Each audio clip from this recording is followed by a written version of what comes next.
നിതീഷ് കുമാറിനെയും ജെഡിയുവിനെയും സ്വന്തം പാളയത്തിലെത്തിച്ചെങ്കിലും ബീഹാർ വലിയ ആശങ്കയിലാണ് ബിജെപി. അഞ്ചാം ഘട്ടത്തിൽ നടക്കുന്ന 5 മണ്ഡലങ്ങളിൽ ലോക് ജനശക്തി പാർട്ടി നേതാവ് ചിരാഗ് പസ്വാൻ മത്സരിക്കുന്ന ഹാജിപൂർ, ലാലു പ്രസാദ് യാദവിന്റെ മകൾ രോഹിണി ആചാര്യ മത്സരിക്കുന്ന സരൺ എന്നീ മണ്ഡലങ്ങളാണ് ശ്രദ്ധാകേന്ദ്രം.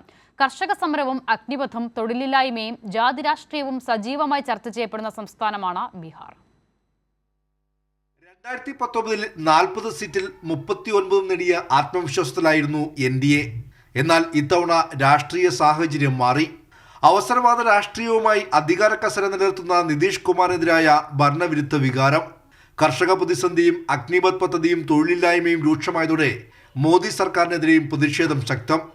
ജാതി രാഷ്ട്രീയത്തിന്റെ വേരൂന്നി നിൽക്കുന്ന മണ്ണിൽ ഇത്തവണ BJP ആശങ്കയിലാണ്. RJDയും കോൺഗ്രസും ഇടതുപക്ഷ പാർട്ടികളും കൈകോർത്തതോടെ പോരാട്ടം ബീഹാറിൽ കടക്കുന്നു. 5ാം ഘട്ടത്തിൽ 5 സീറ്റുകളിലാണ് മത്സരം. ലോക് ജനശക്തി പാർട്ടി നേതാവ് ചിരാഗ് പാസ്വാൻ മത്സരിക്കുന്ന ഹാജിപൂർ ആണ് 5ാം ഘട്ടത്തിലെ ശ്രദ്ധേയ മണ്ഡലം. RJDയുടെ ശിവചന്ദ്ര റാമാണ് എതിരാളി.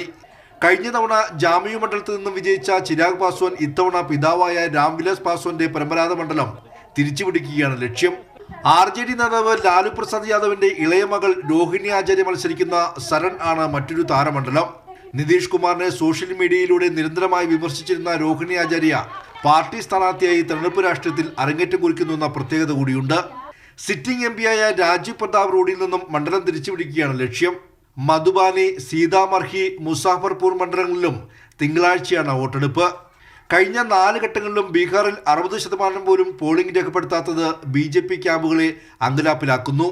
ബീഹാറിൽ സീറ്റുകൾ കുറഞ്ഞാൽ ദേശീയ തലത്തിൽ തന്നെ NDA ബാധിക്കുമെന്ന വിലയിരുത്തൽ BJPക്കുണ്ട്. അതേസമയം തേജസ്വി യാദവിന്റെ നേതൃത്വത്തിൽ RJD ശക്തമായി തിരിച്ചുവരവിനൊരുങ്ങിയാണ്.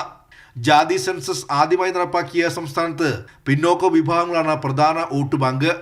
ഭൂപരിഷ്കരണമടക്കം അതിപിന്നോക്ക വിഭാഗങ്ങൾക്ക് പ്രതീക്ഷയേകുന്ന വാഗ്ദാനങ്ങളുമായി ഇടതു പാർട്ടികളും പ്രചരണ രംഗത്ത് സജീവമാണ്. 5ാം ഘട്ടത്തിലെങ്കിലും മികച്ച പോളിംഗ് ഉണ്ടാകുമെന്ന പ്രതീക്ഷയിലാണ് BJP. അതേസമയം ജനകീയ വിഷയങ്ങൾ ഉന്നയിച്ചുകൊണ്ടുള്ള പ്രചരണം തങ്ങൾക്ക് നേട്ടമുണ്ടാകുമെന്ന കണക്കൂട്ടലിലാണ് പ്രതിപക്ഷ സഖ്യവും. ബീഹാറിലെ ഹാജിപൂർ മണ്ഡലത്തിൽ നിന്നും cameraman Atul CS Siby Joseph, Kairali news.